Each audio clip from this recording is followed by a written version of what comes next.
Bom, o tema hoje é amadurecimento espiritual.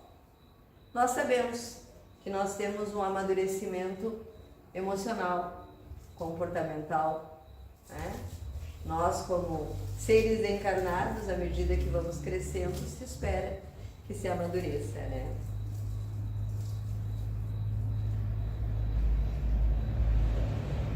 O relacionamento interpessoal revela o comportamento dos indivíduos. A aproximação e a convivência provocam a queda de máscaras. O que isso vem a nos dizer? Que nas relações a gente tem uma expectativa muito grande com relação ao outro, mas é só na convivência que a gente vai conhecendo realmente a essência daqueles que fazem parte da rede das nossas vidas. Nas pessoas que já alcançaram o amadurecimento espiritual, a conduta permanece sem surpresas, porque há uma interação da sua vivência interior com a exterior.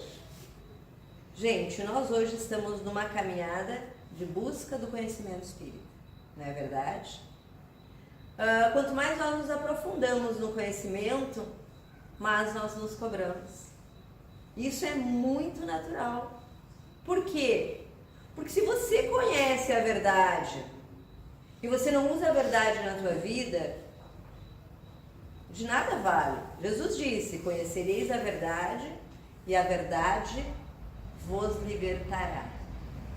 E é através do conhecimento que nós nos libertamos dos egoísmos, das vaidades, do materialismo, das sensações. Não que nós vamos nos tornar seres angelicais. Estamos muito longe disso. Mas nós vamos nos tornando mais amadurecidos, mais reflexivos, mais empáticos, mais capazes de nos colocar no lugar do outro. E quando nós nos colocamos no lugar do outro, nós tomamos muito cuidado com as nossas palavras, com as nossas atitudes. Por quê? Há uma frase bem antiga, eu escutei muito da minha mãe, falei muito para os meus filhos: não faça ao outro aquilo que você não quer que faça para você. Não fale ao outro aquilo que você não quer que fale para você. As nossas palavras têm um poder muito grande. Elas podem nos ferir, elas podem nos matar e ao mesmo tempo elas podem nos salvar, nos confortar, nos fortalecer. Às vezes a gente diz coisas para as pessoas sem pensar exatamente do que nós estamos falando. Ou nós dizemos num momento impensado. Eu fiquei viúva muito jovem, com 2 filhos, um adolescente e um pequeno. E criei-os sozinha, né? Eu fui mãe solo a partir dali. E eu costumava, quando a gente às vezes começava numa encrenca, eu costumava dizer para eles: eu também te amo. Por que eu também te amo? Para lembrar que é um amor recíproco. Aí a gente se acalmava, sentava, repensava e voltava a falar sobre o assunto. Porque quando a gente está discutindo com alguém, a gente esquece que existe um vínculo de amor e de afeto. Quando um pai ou uma mãe olha para um filho e diz: eu também te amo, ele também está chamando a responsabilidade do você me ama também. Então, vamos nos acalmar, né? Então, assim, é bem importante nós cuidarmos da nossa fala e as nossas ações. As pessoas imaturas alternam comportamentos entre o júbilo e a tristeza, a confiança e a suspeita, o amor e a animosidade. É imaturidade da nossa parte, do nada, inúmeras vezes. Claro que existe bipolaridade, existe problemas emocionais, depressivos, crise de ansiedade. Não é disso que eu estou falando de comportamentos. Às vezes a pessoa está bem alegre, de repente ela está triste. Ou então, confia em você cegamente. Aí do nada começa a criar suspeitas. Ama, aí Aí de repente não tem muita certeza se ama tanto assim. Nós precisamos amadurecer os nossos sentimentos. Porque tudo aquilo que a gente mostra, ou que a gente vê muito no outro, é um reflexo da nossa imaturidade emocional e espiritual.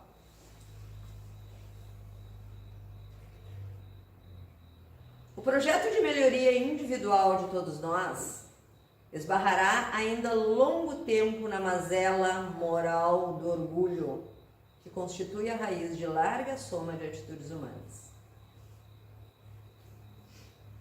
O orgulho, o Espiritismo nos diz que é o pai de todos os nossos defeitos.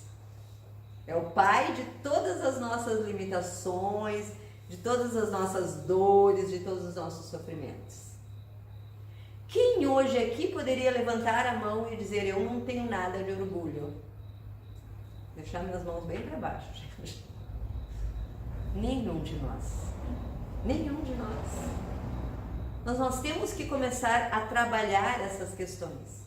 Às vezes eu não volto atrás e eu sei que eu estou errado, mas eu não volto atrás e não peço desculpa, porque eu sou orgulhoso. Ou às vezes eu preciso dar a última palavra, porque eu sou orgulhosa. Ou eu não vou dar chance, uma nova chance àquela pessoa, porque o meu orgulho não permite. E às vezes as pessoas passam anos e anos de brigas e desentendimentos, por falta de um estender a mão para o outro, de um baixar a guarda, de um pedir desculpas, ou se não pedir desculpas, sentar e dizer: vamos conversar. O que está acontecendo? Na adolescência a gente é bastante orgulhoso, né? Na adolescência da nossa caminhada de seres reencarnados, né? Aí chega uma fase da vida da gente que o pai não sabe nada, a mãe não sabe nada, a gente sabe tudo. Mas e nós, espiritualmente, não somos mais ou menos assim? A gente sabe o que é certo, mas a gente quer fazer o que é certo. Inúmeras vezes a gente terceiriza as culpas. Inúmeras vezes. Isso já começa lá na criação do mundo, né? Quando Deus fez o jardim, simbolicamente entregou para Adão e Eva, a gente sabe que a Bíblia nos fala de formas simbólicas, né? Quando ele entregou para Adão e Eva e disse: não podeis comer do fruto da árvore proibida, e eles acabaram comendo, né? Quando Deus perguntou: mas Adão, a única coisa que eu te pedi, que não comesse do fruto da árvore proibida, o que Adão respondeu? Ah, Senhor, foi a Eva que me convenceu. A Eva, por sua vez, quando foi chamada a sua responsabilidade, o que ela disse? Perdão, pai, a serpente me convenceu. E até hoje, até hoje nós costumamos terceirizar nossas culpas. Imaturidade, olha quanto tempo faz. Por que nós não olhamos para dentro de nós mesmos? Conhece-te a ti mesmo, Sócrates já disse isso. Isso é uma das grandes chaves para virar a nossa vida. Isso é uma das grandes chaves para abrir o nosso eu interior, o nosso conhecimento, a nossa caminhada. Nós precisamos nos analisar, gente, antes de analisar o outro. Porque no final das contas, não vai ser eu com vocês ou eu com a minha família, vai ser eu com Deus. Vai ser cada um de nós com Deus. Com a prestação de contas no tribunal da nossa consciência. Da nossa consciência. Porque é na nossa consciência que está o conhecimento de tudo. A gente só empurra para baixo do tapete, né? Porque a gente ainda quer algumas coisas de forma imatura.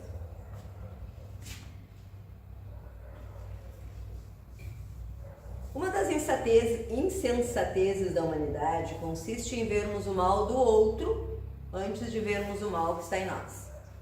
Para julgar-se a si mesmo fora preciso que o homem pudesse ver seu interior no espelho. Pudesse, de certo modo, transportar-se para fora de si próprio, considerar-se como outra pessoa e perguntar: que pensaria eu se visse alguém fazer o que eu faço? Evangelho segundo o Espiritismo, capítulo 10, item 10. Por que é tão fácil nós vermos o defeito do outro? Por que é tão fácil nós apontarmos? Porque é mais fácil nós olharmos para fora. Aí a gente, em inúmeras situações, costuma dizer: ah, se fosse comigo, eu agiria assim. Mas não é. É o outro. Será que eu agiria assim? Será que eu teria maturidade? Então, nós temos que repensar também essas questões. O amadurecimento espiritual, emocional, ele passa pelas reflexões. Senão eu vou sempre tropeçar nos mesmos obstáculos da minha vida. Eu vou sempre varrer para baixo do tapete aquilo que eu não quero ver. E eu vou continuar vendo no outro o que me incomoda.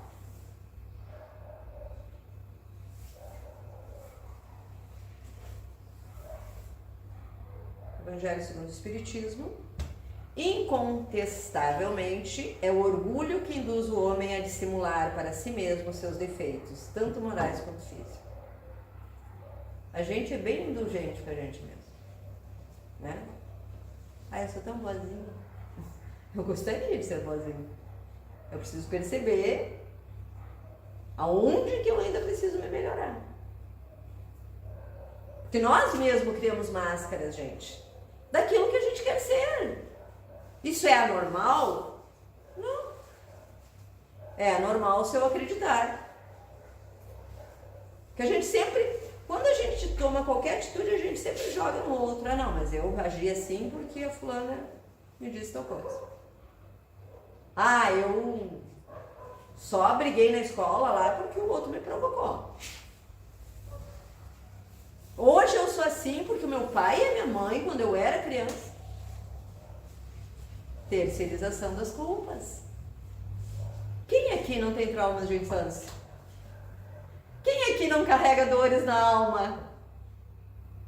Quem aqui já não sofreu as agruras da separação de entes queridos, das traições, das perdas materiais, das doenças?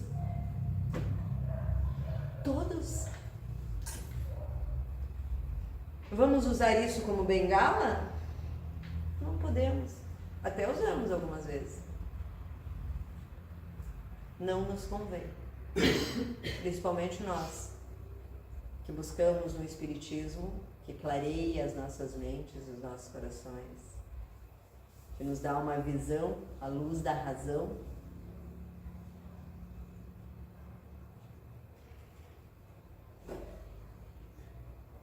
Melindre, é o orgulho na mágoa. Cultivemos a coragem de ser criticados. Isso acontece muito, né? Nos locais de trabalho, nas casas religiosas. Quando a gente recebe uma crítica, a gente fica melindrado. Vamos analisar as críticas que batem à nossa porta. Se alguém nos criticou, vamos ver se essa pessoa não tem um pouco de razão. Se ela tem razão, vamos usar essa crítica para nos melhorarmos. Se ela não tem razão, é um direito dela ter uma opinião a nosso respeito, que não é muito do nosso agrado, mas enfim. Pretensão é o orgulho nas aspirações. Aprendemos a contentar com a alegria de trabalhar, sem expectativas pessoais excessivas. A gente sempre tem a pretensão de achar que está correto. A gente sempre tem a pretensão de receber um mínimo de consideração em troca pelo que a gente faz. Mais uma vez aqui nos diz que é o orgulho falando através das nossas aspirações, né? Presunção é o orgulho do saber. Ah, porque eu sou palestrante espírita, eu sei mais que vocês. Sei nada. Tem gente aí que leu muito mais do que eu. Tem gente aí intelectualmente muito melhor do que eu. E tem gente que coloca em prática o que eu falo e que eu ainda não consigo colocar. Qual é a sabedoria, afinal? A grande sabedoria não é ter conhecimento. Ter conhecimento é fácil. Agora mesmo ali estávamos oferecendo livros, né? Tem gente que lê muito, ou tem gente que tem várias faculdades e pós-graduações. No entanto, não tem sensibilidade para se conectar com o outro. Então, a verdadeira sabedoria é você ter este conhecimento, que é o intelecto, né? Trazer este conhecimento para o teu coração e transformá-lo em ação. Atitudes diárias. Tomemos por divisa que toda opinião deve ser escutada com o desejo de se aprender. Preconceito é o orgulho nas concepções. Habituemos a manter análises imparciais e flexíveis. Preconceito é quando a gente cria um conceito antecipado das coisas. Então, a gente tem uma concepção e a gente não aceita que o outro pense diferente da gente. Quem disse que nós somos detentores da verdade? Ontem no grupo de estudo nós falávamos sobre a questão dos animais, né? Tem duas linhas de pensamento que os animais evoluiriam só na sua espécie. Já ouvi coisas de que os animais iriam evoluir, começando pelo mineral, vegetal, animal, hominal. Não estamos prontos ainda para saber exatamente sobre isso. Existem inúmeras verdades que nós ainda não soubemos. Inúmeras.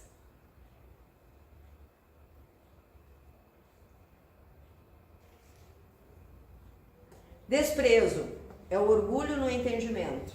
Acostumemos a pensar que para Deus tudo tem valor, mesmo que por agora não o compreendamos.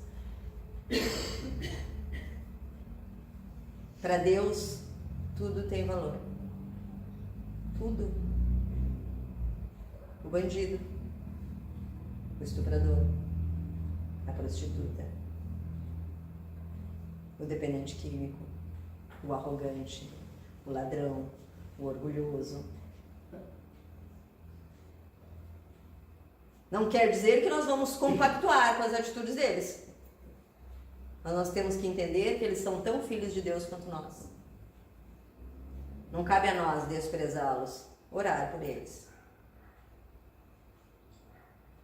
No próprio Pai Nosso.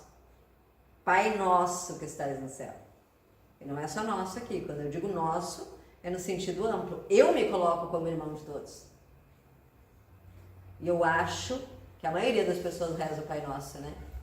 Meu filho mais velho brinca e diz que o Pai Nosso é uma grande armadilha. Cada frase que a gente diz, a gente está se comprometendo. Pai Nosso, sou irmão de todos. Perdoai os nossos pecados assim como nós perdoamos. Então, se eu não perdoo, eu estou pedindo para Deus não me perdoar. Vale a pena analisar o Pai Nosso e continuar rezando, né?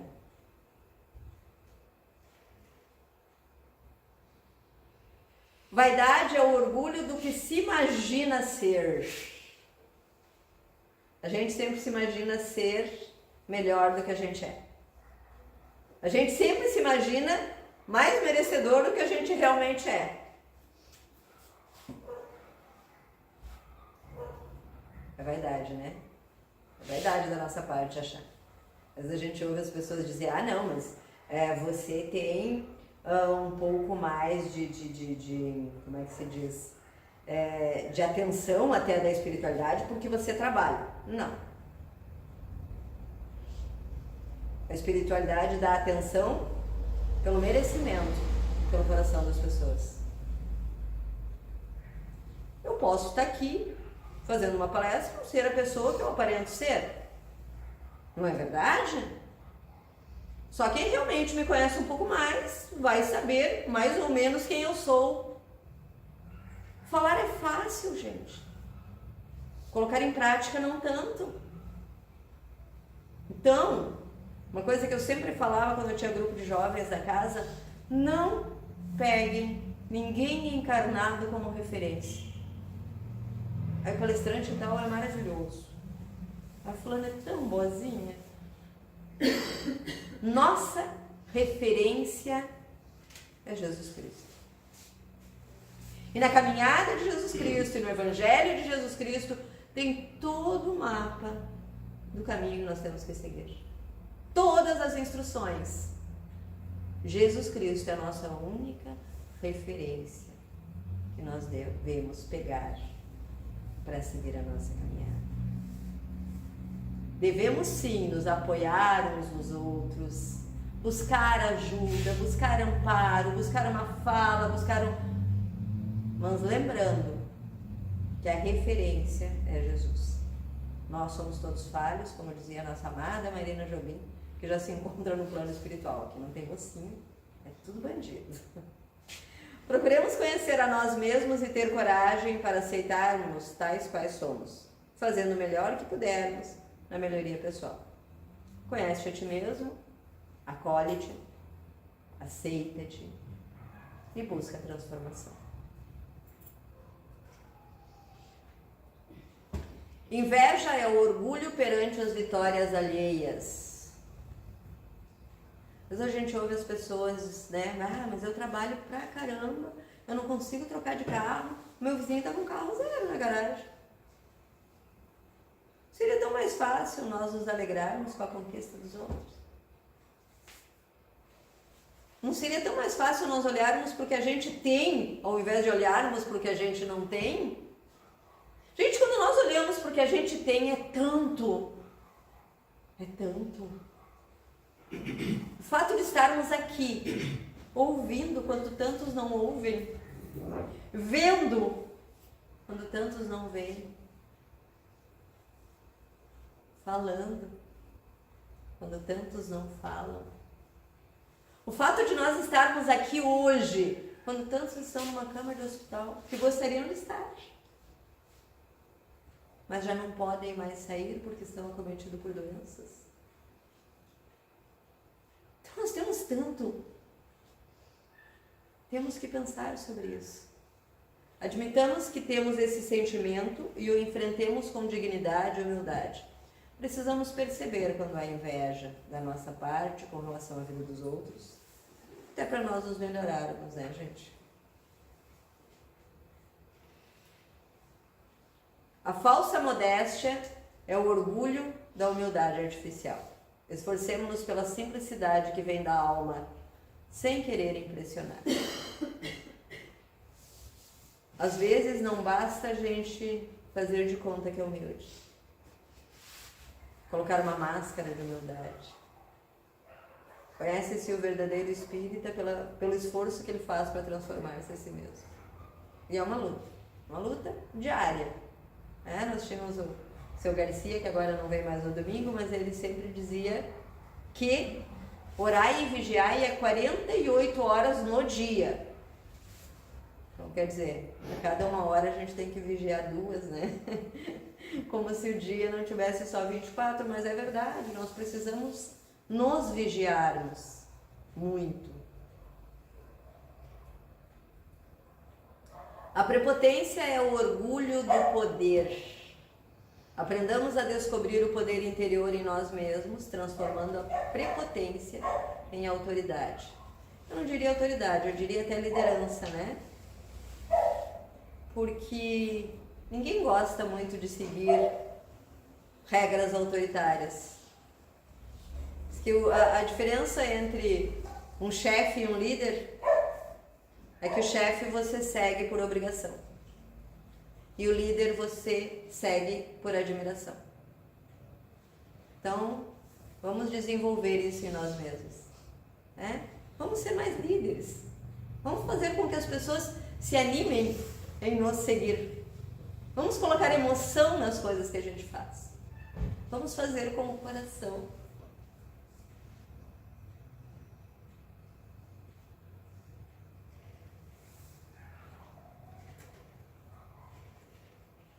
dissimulação é o orgulho nas aparências. Esforcemo-nos por ser quem somos, sem receios, amando-nos como somos. Nós não precisamos dissimular o que a gente é. Nós não precisamos demonstrar para os outros que nós somos perfeitos, porque nós não somos perfeitos. As pessoas cobram muito isso da gente. Às vezes, quando a gente se irrita com alguma coisa, ou quando você está chateado com alguma coisa, as pessoas te olham e dizem: você não é espírita? Sim, sou, mas não sou perfeita. Isso não é só na nossa religião, em todas. O fato de você ser alguém que é cristão, que segue ao Cristo, quer dizer que você está num processo de melhoramento, não de perfeição. Senão nós não estaríamos aqui.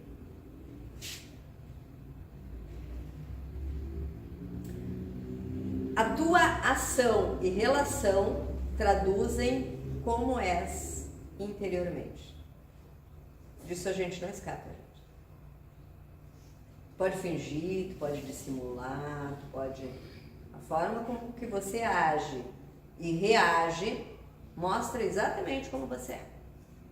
Aquela história de você chegar num departamento público, o atendente lá, por alguma razão, te atende com aspereza e você no ato responde com aspereza.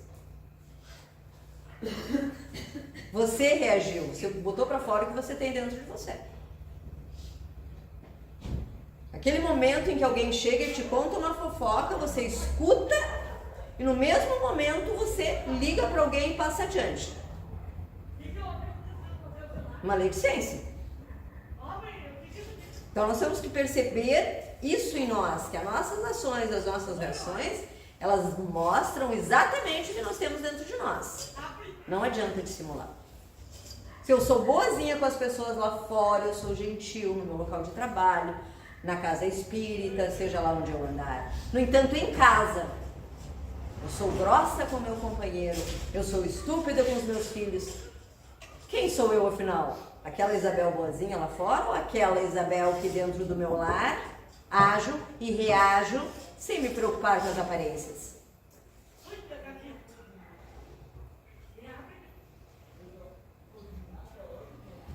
Não desperdice energias mascarando-te.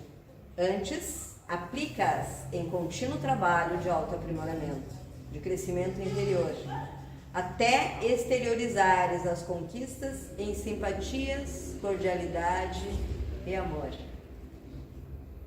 Mais uma vez, gente, é uma viagem para dentro de nós, não é para fora. Eu ver o que acontece fora de mim, isso é mais fácil que tem. Eu preciso olhar para dentro de mim. Isso é muito importante. Isso é um exercício. Nós precisamos nos analisar e nos ver como nós realmente somos. Sem máscaras, sem fantasias.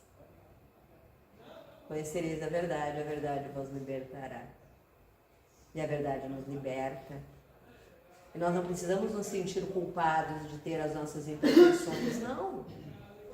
Jesus, naquele momento lá, com a mulher adúltera, que ele perguntou, onde estavam os que te condenavam? E ela disse, todos se foram, Senhor. O que ele falou? Nem eu te condeno. Segues e não voltes a pecar. Vamos trazer isso para a nossa vida. Se eu percebi que eu cometo determinados erros, é isso que eu tenho que trabalhar. Se eu percebi que eu estou sendo agressiva, eu tenho que trabalhar. Eu tenho que contar até 10, até 100, até 1 milhão. É um exercício de nos domarmos a nós mesmos. Nós temos dentro de nós esse instinto ainda de inferioridade, esse monstro que às vezes quer sair. Nós temos que domá-lo. Ah, porque tu devia ter falado tal coisa, aquela hora você ficou quieto. Eu consegui domar a minha vontade de restituir na mesma moeda.